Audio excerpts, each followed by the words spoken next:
Hello everybody and welcome to the episode of Check Out My Custom HG Daughtress. And this is a P Bandai release, unfortunately, so you're just going to have to wait for P Bandai to reissue it if you want one, which I don't think is ever going to happen because this was just a basic little grunt suit that nobody cared about, and the only reason it got made is because they made something else. They had the parts lying around, so they made this, and there you go. I picked up a few because I thought they looked pretty cool. They're very unique in terms of Gundam. If you look at them versus any other type of grunt suits, the GMs for example, they still have that grunt vibe. There's still a lot of shapes that fit, but in terms of like the face, the body, the shoulders, there's a lot of bits here and there that kind of stand out on their own, which is really cool. That's what you'd want out of a series like this. This is a design from Gundam X, which is a spin-off series. It has nothing to do with the main Universal Century, so you'd want it to look very different. One thing that I love is the antenna at the top of the back of the head. I know that they do that with other GMs as well. I'm always a big fan of that. I think that looks really cool on anything, really.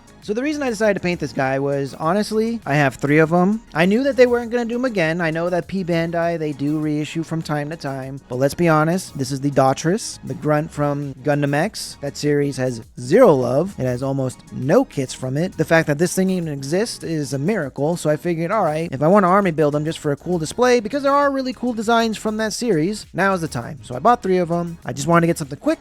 I was just like, you know what? I just want to build it and be done with it, and that was this. The Daughtress just seemed like the perfect choice, and I was right. It was surprisingly a really nice kit. It was fun to figure out some of the colors for it because orange is a color that I don't do often. I do experiment with orange in other ways, mostly for yellows and glowing effects. This was a time where there was just a little bit, so I got to play around and just see what works. I believe that I used a brown or something like a brown to do the base layer for the orange, and then on top of that I did a straight orange, and the reason being was I didn't want this to be a bright orange like I did for the Ashimar. I wanted this to be a subdued dark orange. This is a secondary color to the overall more brighter minty green of this kit, so I wanted to have it dark and not bright. I think brown works pretty well for things like orange and red, and even yellow to an extent, so I figured I'd try that out, and I think it works here. Nothing stands out. It doesn't seem like there's a lot of brown to it. The orange seems like it's orange. You can still see the shading and the shadowing. I think I'm pretty happy with that. What was offered with the small parts count in terms of that color, I think I did a good enough job, and I'm happy with it. Now, in terms of this main base color, which is, I guess, blue. I called it green earlier, but technically this is a blue. It is listed as blue. I use Mr. Color number 20 light blue as the main color. It's got a minty toothpaste vibe to it, and that's kind of what I was going for. That's what it looked like in pictures to me, so I figured, all right, that's what I should try. The question was, what am I going to do for the shading? I have no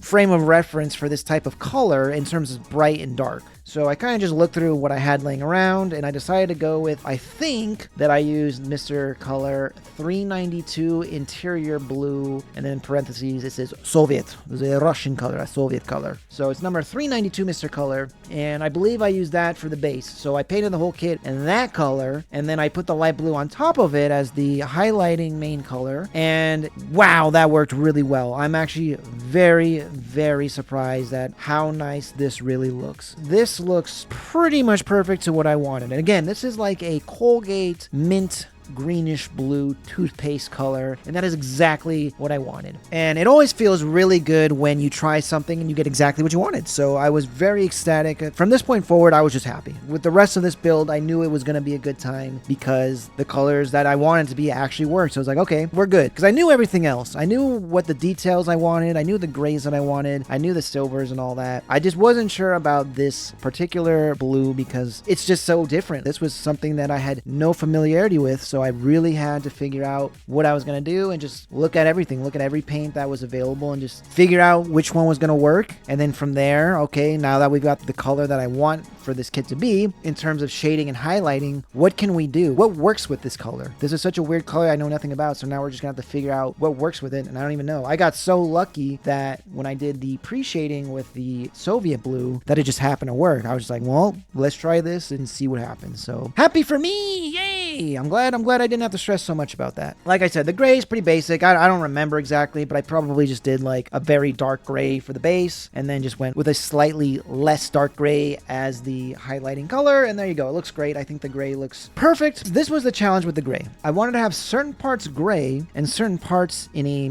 inner frame metallic color. And that was the part that I had to figure out, was which of these parts that are all the same color out of the box, at least as far as I remember, now which one should be metallic inner frame and which one should be outer armor in a gray. Because I consider the flat colors the outer armor and then the metallic colors the inner armor. That's basically the frame of thought that I have when I do this stuff. So the crotch piece and the feet were the only actual gray bits that I needed, and then the bottom part of the upper torso, like midsection. That's what I really liked about this build, was there wasn't a lot of colors and parts to work with. Once I got the main colors, which was the blue out of the way, the gray, the orange, the inner frame parts, all that was just easy, just because there's just so little of it. That's what I love about a simple HG. Sometimes, you know, obviously you want to have complicated builds where you really want to push yourself and make something cool and awesome that's going to stand out. And then after you're done with those, it's just like, okay, just give me something with like 5 pieces that I can just paint real quick, do it in like 2 weeks and just be done with it. And that's kind of where this one laid, where I wasn't necessarily in the mood for the Daughtress. I just wanted something simple. The Daughtress was simple. I didn't think anything of it. And it was just, I don't know, that's what worked. It was just perfect for me. It made me so happy to just do this. I don't know. That's why this little grunt just stands out for me, is I just wasn't expecting it to be all that great, and it just is. And then in terms of the black accents that I did throughout the kit, that's all just masking. I just painted everything, masked it off, but yeah, came out really well. Very happy with it, and it looks great. Now, in terms of the silver detailing, I did do those with hand painting. I was going to mask off, but I was like, you know what? We need to get better at this. This is a skill that needs to be learned, and we're not doing the greatest job of it, and it is extremely useful. Here's the thing about hand painting. It's quick. It is extremely, and compare hand painting to airbrushing, it's night and day, obviously. I mean, all you have to do, dip the brush in a little bit of thinner, and then dip that in the paint, and then there you go. Swipe it on, you're done. That's why I want to get so much better at hand paintings, because it's a quicker process, and we need to be quick with this. If I'm going to be making videos and all this, I got to get quicker. This kit helped me learn on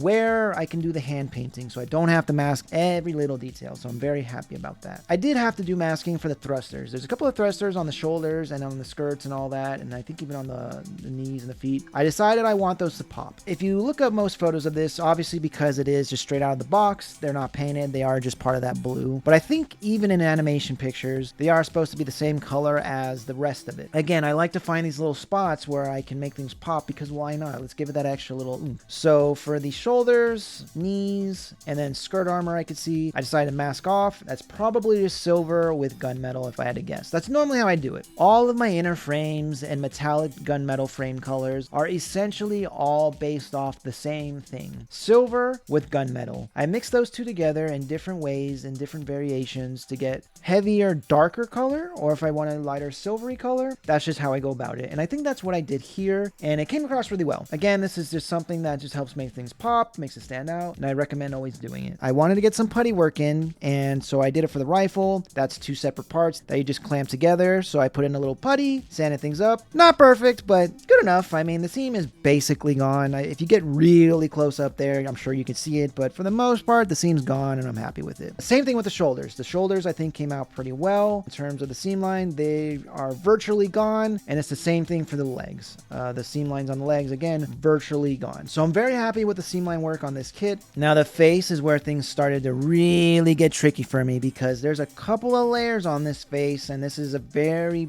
basic structure. So we've got this dark gray, and then we've got the gold, and there's even some black lining around that. I painted I believe I used brass, and I painted the eyes first. I don't always use gold because brass is a much brighter metallic color than gold. It's supposed to be glowing. So I figured brass would be better. So I went with that. And then using the stickers that came with the kit, I masked off those eyes. Really look at the stickers that come with the kit, because you'd be surprised. A lot of those stickers make for great masking. So always keep an eye out for that. And then I used black liner enamel ink to fill in the area around it. And there you go. And then you just did a couple of silver accents for those little sunken in bits around the eyes. I figured the details are there. Let's bring them on out. So anyways, guys, I think that's enough to be said. If you have any ideas, if you can think of what I could have done better, maybe some color choices you would have swapped out. Maybe there's some details that you would have done a little differently. For example, I didn't use any type of golds or bronze or any coppers or anything for the detailings. I think darker colors would have been a little bit much for this one, so I decided to keep it lighter. Maybe you think I should have done it the opposite and had a bit of contrast. I don't know. So yeah, anyways, guys, I hope you enjoyed it. Until next time, we'll see you again.